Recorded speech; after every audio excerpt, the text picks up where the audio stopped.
I got into real estate by really just falling into it. I kind of got to the end of a first career path that didn't work out for me and decided I need to get a real job, so someone suggested real estate. It was really tough. I was very passionate from day one about what I was doing. My only challenge was that I just wasn't any good at it. In my first 6 months, I sold one property and I really struggled. Then I went down a different path. I started getting educated, started reading, learning, going to seminars, going to conferences, and then things kind of fell into place after that.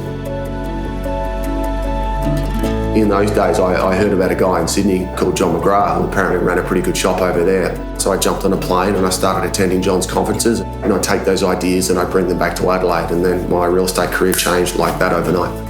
I've taken that personal passion of mine and I've developed that into the culture of Harris Real Estate. We now have close to 150 staff, and if you ask my staff, I'd like to think that probably the number one thing about Harris is that we're just continually learning and evolving. So we try and really park the ego and just focus on how can we be better than what we were yesterday. When I first started, you had to really go out of your way to get educated in terms of trying to find trainers and conferences and speakers. But now with the proliferation of internet, there's just so much great content available online. In Australia, we're now blessed with probably the best real estate trainers on planet Earth. You've got people like Tom Panos, Josh Fegan, Lee Woodward, John McGrath runs his ARIC conference. I mean, we are absolutely spoiled now for getting educated.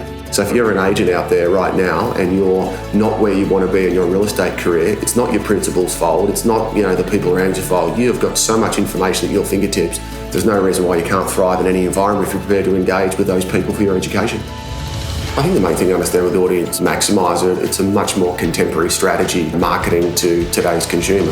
As opposed to going towards traditional print media, you've now got a product that enables you to get in front of so many more people. And that results in more competition, better leverage that ends up in being better results for our clients.